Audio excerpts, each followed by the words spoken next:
Ya, sudah Mas, silakan. Sudah saya rekam nih. Oke.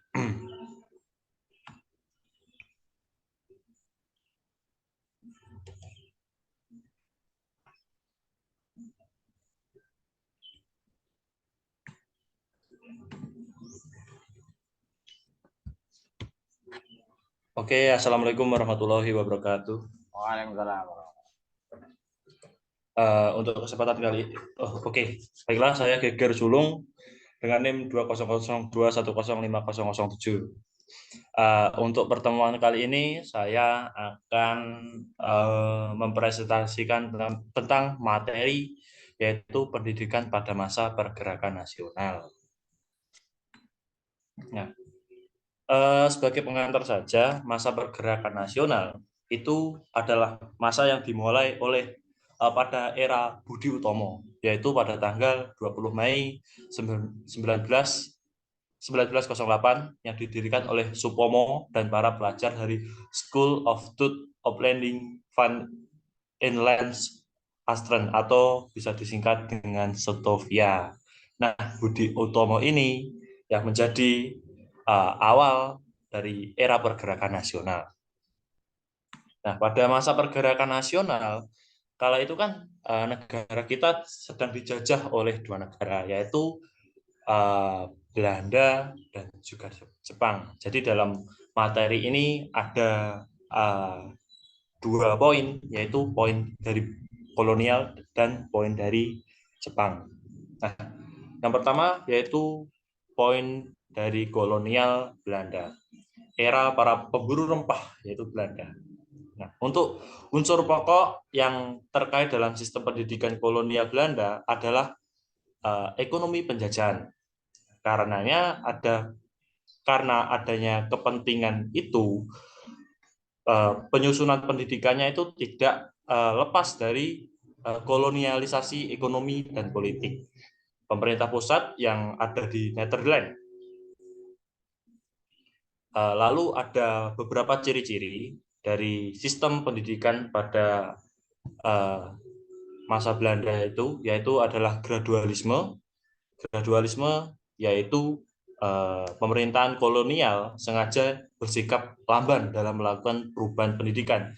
Jadi ketika saat itu ada perubahan pendidikan, kesannya dari pihak kolonial itu acuh tak acuh gitu. Lalu kedua ada dualisme. Dualisme yaitu menekankan perbedaan yang tajam antara pendidikan untuk bangsa Belanda dan untuk rakyat pribumi. Nah, pada saat masa ini, pendidikan itu dipisah-pisah, dibatas-batasi antara orang dari Belanda, orang keraton, dan rakyat biasa. Lalu ada kontrol sentral yang kuat, artinya segala kebijakan dalam hal pendidikan itu diatur oleh gubernur jenderal atau direktur pendidikan yang bertindak atas nama atasannya. Ada prinsip konkordasi, yaitu sengaja menjaga agar sekolah-sekolah di Indonesia itu mempunyai kurikulum dan standar yang sama dengan sekolah-sekolah di negeri Belanda. Lalu yang terakhir itu tidak ada perencanaan pendidikan yang sistematis. Nah, kenapa kok nggak ada perencanaan pendidikan yang sistematis? Itu karena masing-masing sekolah itu berdiri sendiri tanpa adanya hubungan organisasi antara sekolah yang satu dengan sekolah yang lain. Jadi untuk siswanya itu melanjutkan sekolah yang lebih tinggi itu susah. Lalu politik etis. Nah, jika membicarakan tentang kolonial pasti erat kaitannya dengan politik etis. Nah, politik etis pada pendidikan saat itu pendidikannya itu luas, tidak hanya untuk lapisan atas saja, tapi juga lapisan bawah. Nah, karena luas, ini menjadi kesempatan tersendiri untuk rakyat-rakyat pribumi itu untuk belajar bahasa Belanda, karena bahasa Belanda itu menjadi bahasa untuk mencari kerja pada saat itu. Tujuan dari pendidikan masa kolonial itu ya nggak jauh-jauh untuk memenuhi kebutuhan tenaga buruh.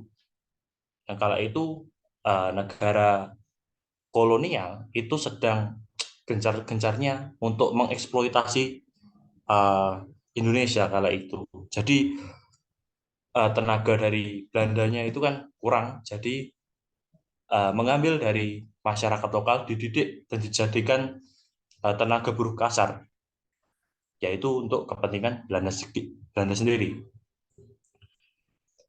Sistem persekolahan pada zaman kolonial Belanda abad ke-20 terdiri atas 3.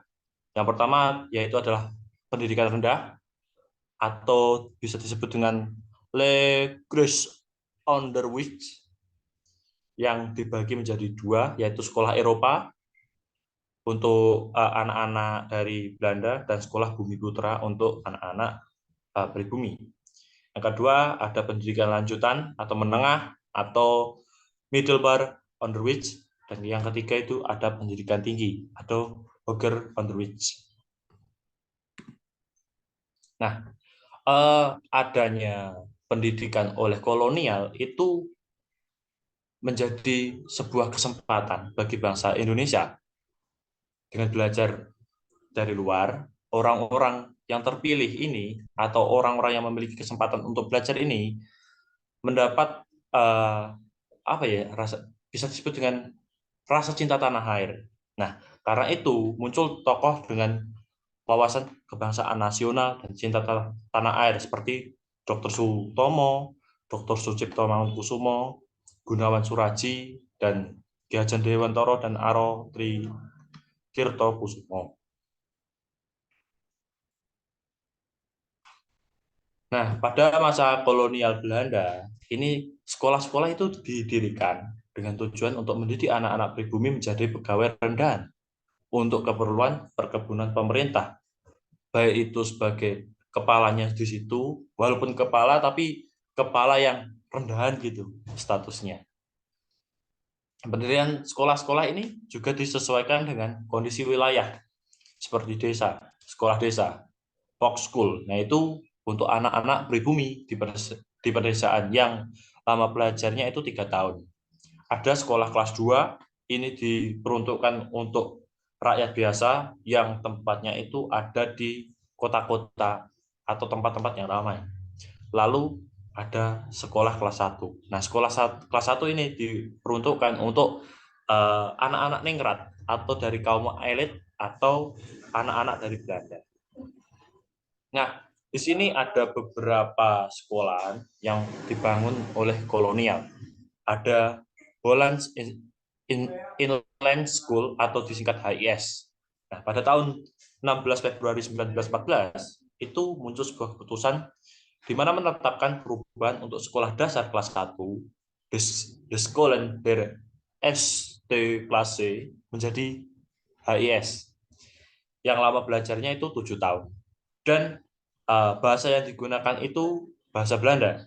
Nah, di sekolah ini itu hanya untuk kalangan elit dari pribumi.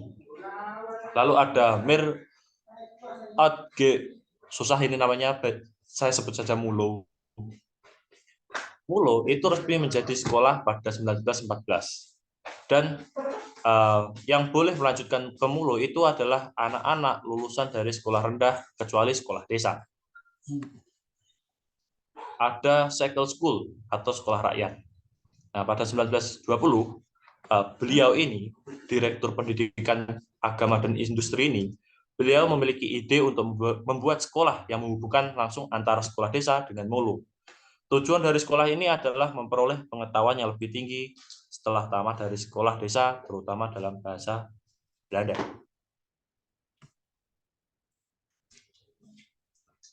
Ada AMS, yaitu sekolah menengah untuk Bumi Putra dengan nama Indisch Middelbare School, yang dianggap sama dengan 3 kelas tertinggi atau HBS. Nah, tamatan Mulo itu dapat melanjutkan ke HBS ini dengan kurun waktu belajar itu 5 tahun sampai dan menduduki sampai kelas 4. Untuk sistemnya sendiri belum bisa saya jelaskan karena banyak, dan untuk PPT-nya nanti juga akan jadi banyak. Technical High School di Bandung atau TH di Bandung. Ini merupakan perguruan tinggi teknik pertama, ya sekaligus lembaga pendidikan tertinggi pertama di Hindia Belanda yang dibuka pada 3 Juli 1920. Ada School tot Opleiding van Inland Artsen atau STOVIA. Nah, ini adalah sekolah kedokteran pribumi di Batavia. Nah, dokter Supomo itu berasal dari sini. Dari sinilah beliau mendirikan Budi Utomo. Ada RH di Batavia. Ini merupakan sekolah hukum pertama yang didirikan pada 28 Oktober 1924, yang sekarang itu dikenal dengan Fakultas Hukumnya UI atau Universitas Indonesia. Nah, dengan berdirinya sekolah-sekolah tinggi, maka di Indonesia itu sudah lengkap jenjang pendidikannya dari tingkat yang terendah sampai tertinggi. Kalau sekarang itu ada SD sampai perguruan tinggi. Nah, meskipun begitu, di sekolah-sekolah ini tetap aja ada perbedaan sosial dari golongan atas, golongan bawah, dan golongan dari Belanda. Nah, untuk masa kolonial Jepang, seperti yang kita tahu, Jepang sendiri kan pernah menjajah Indonesia selama 3 tahun. Kalau tidak salah itu sampai tahun 1944 atau 1945. Meskipun pendek, tetap saja berpengaruh terhadap pendidikan. Mas. Nah, tahun-tahun tersebut masih termasuk dalam tahun pergerakan nasional. Pada masa pendidikan Jepang, pendidikan itu diberlakukan pada era pendudukan Jepang ini adalah pendidikan semi militer yang menerapkan latihan fisik pada murid. Kemiliteran dan kemiliteran ini begitu ketat. Nah, bahasa yang digunakan, bahasa pengantar yang digunakan itu adalah bahasa Indonesia, bahasa daerah, dan bahasa Jepang. Nah, dan bahasa Belanda yang kala itu sebelumnya digunakan untuk bahasa sekolah sehari-hari itu digantikan dengan bahasa Jepang.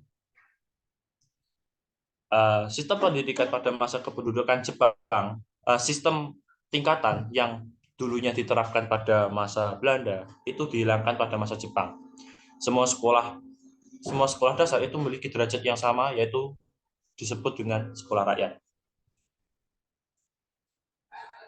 Dasar pendidikan di sekolah-sekolah ialah mengabdi kepada pemerintahan pendudukan Jepang. Nah, pendidikan itu diliputi oleh suasana perang sesuai dengan Jepang kala itu yang berperang dengan sekutu.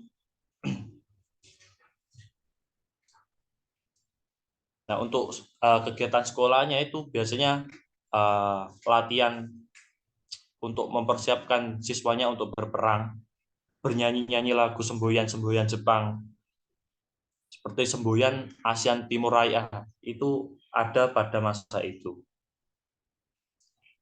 Pada masa pendudukan Jepang juga, penyelenggaraan pendidikan itu kurang teratur. Maksudnya kurang teratur itu jumlah sekolah, baik sekolah dasar, sekolah menengah, sampai sekolah tinggi itu menurun, yang dimana mengakibatkan banyak orang-orang itu buta huruf. Kurikulum yang dipakai itu kurikulum yang bertujuan untuk keperluan Jepang, seperti sistem dualisme dan konkordasi yang pernah diterapkan pada masa Hindia Belanda itu dihapus, sehingga pendidikan pelajaran-pelajaran yang diberikan pada masa Jepang itu meliputi pelajaran sejarah ilmu bumi, bahasa Indonesia, adat istiadat, dan bahasa Jepang tentu saja. Lalu untuk sistem dualisme dan konkordasi itu dihapus, dan pendidikan itu sangat terbuka. Gitu aja, Pak. Terima kasih. Sekian. Wassalamualaikum warahmatullahi wabarakatuh. Waalaikumsalam warahmatullahi wabarakatuh. Terima kasih, Saudara Ajib Ganteng. Oke, Pak. Ganteng-ganteng tapi kucing ini ya. Ya, baiklah. Eh, ya bisa ditutup dulu mungkin.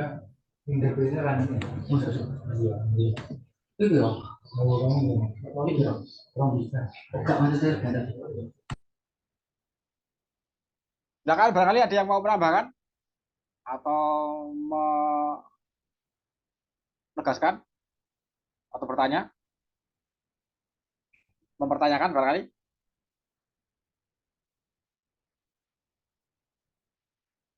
Itu saya malah nggak kelihatan ya wajahnya ya. Belum aja kayak itu ya. Silakan.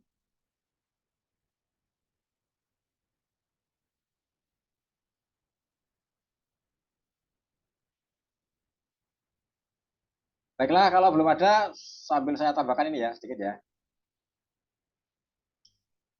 Ya, tadi sudah disinggung oleh Saudara Acip ya tentang pendirian sekolah-sekolah pada masa Belanda dan juga masa Jepang ya yang menghapus semua sistem pendidikan pada masa Belanda.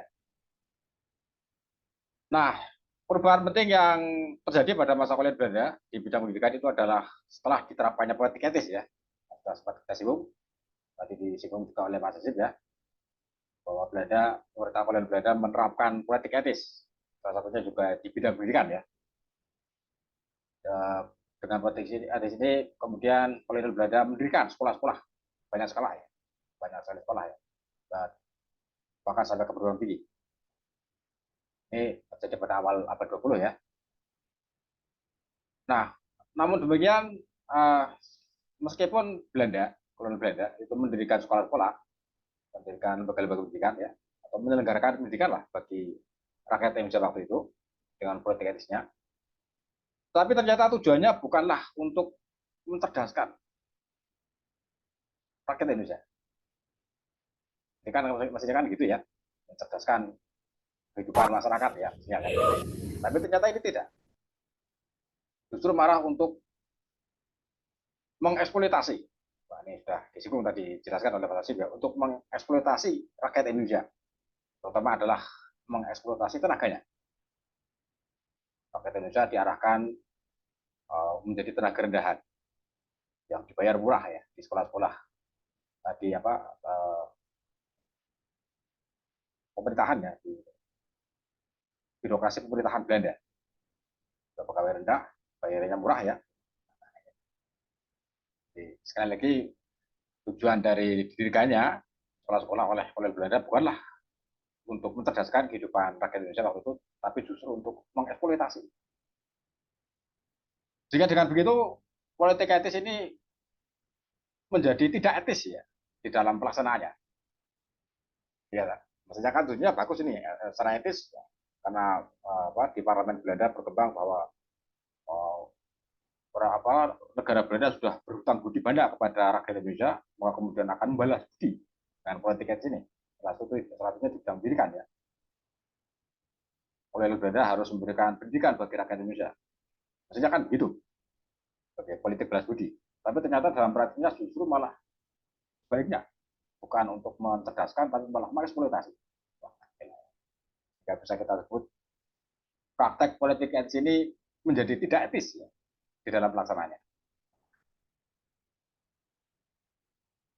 Ya, namun demikian pada sisi lain, selain tenaga kerja kita dieksploitasi, tapi juga memunculkan sebuah kelompok baru di masyarakat Indonesia, yaitu ya yang kelompok terpelajar ya. Ya karena banyak di antara putra putri bangsa Indonesia waktu itu banyak yang sekolah di sekolah Belanda ya, kemudian dapat pendidikan, nah, muncullah golongan terpelajar. Inilah yang salah satu menjadi fenomena ya perubahan yang terjadi di awal abad 20 dengan munculnya golongan terpelajar atau kelas menengah terpelajar. Nah, seperti Anda inilah kira-kira ya golongan terpelajar, mahasiswa dan seterusnya ya. Nah, termasuk tadi sudah jelaskan munculnya Budi Tomo ya, Dr. Tomo, Wahidi Widodo dan seterusnya ya, yang sekolah-sekolah di sekolah Belanda menjadi tokoh-tokoh pergerakan nasional di awal abad 20. Itu ya, efek samping kira-kira ya kalau Seperti ini ya. Efek samping dari pelaksanaan politik etnis Belanda adalah munculnya golongan terpelajar. Ini kemudian dari berperan penting ya bagi pergerakan nasional Indonesia. Nah, di bidang pendidikan, golongan terpelajar ini atau yang mengenyam pendidikan ya, itu kemudian mendirikan ya sekolah-sekolah yang didirikan oleh rakyat, oleh masyarakat ya, bukan oleh pemerintah Belanda. Karena merasa tidak puas dengan sekolah-sekolah model barat yang didirikan oleh kolonial Belanda, kemudian mereka banyak mendirikan sekolah-sekolah swasta. Baik itu sekolah yang berbasis agama maupun non-agama. Ya, misalnya di Sumatera ini ya, lahir sekolah-sekolah yang berbasis pendidikan Islam, pendidikan agama Islam. Ada Sumatera Kawali, sekolah dunia, sekolah Dabiah ya, sekolah yang terkenal waktu itu di Sumatera di awal-awal abad 20, sekolah yang diselenggarakan oleh masyarakat sendiri ya, sekolah swasta. Kemudian juga sekolah-sekolah yang didirikan oleh organisasi Muhammadiyah, ini juga banyak bermunculan ya di awal-awal abad 20 ya, awal-awal didirikannya Muhammadiyah berarti ini ya. Sekolah-sekolah banyak berdiri ya, itu juga sebagai reaksi terhadap ketidakpuasan terhadap pendidikan modern kolonial ya, walaupun Muhammadiyah sendiri juga mendapat atau ya menerima ya sumbangan atau ya semacam dana dari pemerintah Belanda ya, tapi secara sistem, secara model pendidikan berbeda ya, tidak mengikuti ya. Kemudian juga ada taman siswa, wah ini yang paling fenomenal ya di sejarah pendidikan kita, yaitu lahirnya taman siswa yang didirikan oleh Ki Hajar Dewantara, yang jadi cikal bakal sistem pendidikan nasional kita ini adalah taman siswa yang banyak ya, banyak mengilhami ya, menginspirasi ya sekolah-sekolah atau model pendidikan saat ini adalah sekolah taman siswa ya, didirikan oleh Ki Hajar Dewantara. Nah ini menarik, Ki Hajar ini menyebut sekolahnya itu taman siswa. Wah, ini kenapa kira-kira ya? Kok bukan alam semesta apa-apa, kok taman ya? Menggunakan istilah taman, bukan kebun, bukan apa ya, ya pemandangan atau apa ya, taman ini. Ini kira-kira apa ya? Mengapa atau mengapa lah ya menggunakan istilah taman Ki Hajar? Ada pernah yang mendapat informasi ini? Mengapa Ki Hajar menggunakan istilah taman? Taman itu kan di taman itu kan banyak tanaman ya, banyak makhluk hidup di situ. Ada tumbuhan, ada hewan-hewan kecil ya, dan seterusnya ya. Itu sebuah ya alam tersendiri ya, alam kecil lah, seperti alam kecil ya, sebuah taman. Nah, sekolah itu diibaratkan seperti taman. Jadi seorang anak siswa kalau datang sekolah itu diibaratkan dia datang ke sebuah taman. Masuk taman kan mesti seneng ya, suasana segar ya, karena banyak tumbuhan, banyak pohon-pohon ya, banyak bunga-bunga ya, ya tanaman, senang masih. Jika kalau anak masuk sekolah diharapkan begitu, seperti masuk ke sebuah taman, senang, bila ya. Dan banyak belajar di taman. Karena di taman banyak, tadi itu ya, banyak makhluk hidup, banyak tanaman, banyak tumbuhan, banyak bunga-bunga, dan banyak jasa teknik. Yang itu bisa menjadi sumber belajar bagi mereka. Taman, tidak hanya sekedar tempat yang menyenangkan, tapi tempat yang bisa menjadi sumber belajar. Sekolah, gambaran suasana sekolah ya, yang diidam-idamkan oleh Ki Hajar. Sekolah seperti sebuah taman.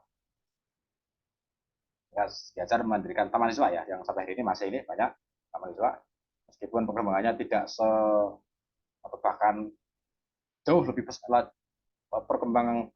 perkembangannya jauh sekali ya. Ya artinya tidak begitu berubah pesat ya hari ini ya, dibanding sekolah-sekolah lain ya, mahasiswa ya, yang lebih banyak di daerah Yogyakarta ini mahasiswa ya. Ya, perguruan tingginya pun di Yogyakarta ya, perguruan tinggi mahasiswa ya, Universitas Sarjana Wiyata mahasiswa, supaya kalah ya. Ini dulu saya waktu S3 sering bolak-balik ke ini, ke perguruan tinggi ini mahasiswa ya, karena pembimbing saya di situ. Pembimbing saya adalah dosen Sanata Sanata apa Sarjana Wiyata Taman Iswa Jakarta. Saya bolak balik dari Solo ke Jogja Solo untuk konsultasi ya dengan saya di situ ya di tempat saya. Hafal saya karena ya tahunan lebih kira-kira itu ya konsultasi ke situ coba hafal lah Taman Iswa. Ya, cita-cita Ki Hajar Dewantara itu adalah sekolah itu seperti sebuah taman dan setelah sekolah di taman itu nanti pulang ke tempat dia tinggal yang tidak jauh dari taman itu. Ya kalau sekarang itu seperti asrama lah ya kira gitu ya. Jadi Ki Hajar itu mencita-citakan sebuah sekolah yang suasananya seperti taman dan itu pulang dari taman siswanya itu bisa pulang ke tempat dia tinggal yang tidak jauh. Itu semacam asrama. Nah, sehingga menjadi semacam sekolah berasrama. Sekolah ya yang sempat dulu diciptakan oleh Ki Hajar sekolah berasrama ya. Ya kalau sekarang seperti di pondok pesantren itu ya ada asramanya ya, ada polonya gitu. Ya dengan sistemnya yang kita kenal dengan sistem Among ya, Ki Hajar Dewantara ya, konsep atau belajar dengan sistem Among. Di mendidik anak itu seperti kita ngomong gitu ya, seperti orang tua ngomong anaknya gitu kira-kira ya. Kalau ngomong itu kan suasananya menyenangkan ya, rileks ya, membimbing, mengarahkan, memberikan kesempatan kepada anak untuk berkembang sesuai dengan kodratnya ya, menjaga anak, mengajari anak dalam suasana yang ya seperti bermain-main di sebuah taman itu ya, setamong. Ini diajar ya, Menteri Pendidikan Nasional kita pertama ya, Ki Hajar Dewantara ya. Berikutnya adalah masih di Dewantara ini, tapi ini bukan sekolah agama, ini adalah sekolah yang kalau sekarang itu kira-kira seperti SMK ya, sekolah kerja, INS Kayu Tanam, didirikan oleh Muhammad Syafi'i. Itu juga cukup terkenal ya, sebagai tokoh pendidikan dalam sejarah Indonesia, Muhammad Syafi'i di Sumatera Barat yang mendirikan INS Kayu Tanam. Ini bisa dikatakan seperti cikal bakalnya SMK lah ya, SMK sekarang gitu ya. Jadi banyak mengajarkan anak-anak untuk mandiri, untuk dibekali dengan berbagai keterampilan untuk bisa hidup. Sekolah kerja ya, semacam sekolah kerja ya. Terus juga banyak berdiri pondok-pondok pesantren ya, terutama di Jawa ini ya. Di awal abad 20 itu semakin banyak yang berdiri ya. Terutama Jawa Timur ya, awal gini ya, banyak sekali ya. Jombang itu ya, itu di Kebuirang misalnya itu yang pertama kali mengadopsi adanya sekolah, adanya madrasah ya, yang tadinya hanya pondok pesantren murni, kemudian ya mengadopsi sistem sekolah atau sistem kelas ya, ada kelas-kelas di madrasah itu juga banyak berkembang. Nah ini adalah semua dalam rangka untuk mengimbangi ya atau sebagai reaksi ya terhadap model pendidikan yang diselenggarakan oleh kolonial Belanda ya, yang mahal, yang tadi hanya untuk atau di adanya klasifikasi sosial ya, klasifikasi sosial untuk sekolah-sekolahnya, tentunya ya sekolah-sekolah yang diselenggarakan oleh masyarakat Indonesia sendiri ini lebih murah, terjangkau ya. Dan tidak hanya mengajarkan pengetahuan, tapi mengajarkan nilai-nilai berarti ya, apalagi di taman siswa ini sangat banyak ya, atau muatan nilai-nilainya sangat banyak, muatan pendidikan sangat banyak. Ini semacam menjadi counter ya terhadap sistem pendidikan model barat yang diterapkan oleh Belanda di Indonesia itu ya. Ya ini kira-kira teman dari saya melengkapi dari yang disampaikan oleh Mas Ajik, ganteng-ganteng tapi gambarnya kucing. Ya silakan, ada yang mau menambahkan?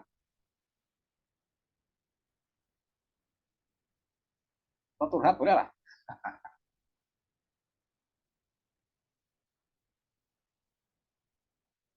Mas Ajik mau menambahkan? Mboten, Pak. Sampun. Wah. Yes.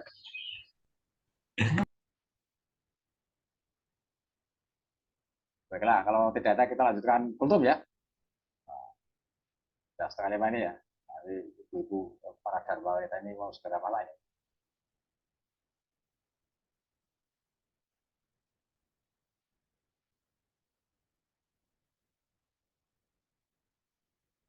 Ya, kultum kita sore ini, ini sebentar lagi habis ya, kurang 2 menit nanti gabung lagi. Adalah tentang sejarah agama Katolik dan Kristen ya. Ini kita jadikan satu sekalian ya, karena ini berkelanjutan sejarahnya antara Katolik dan Kristen.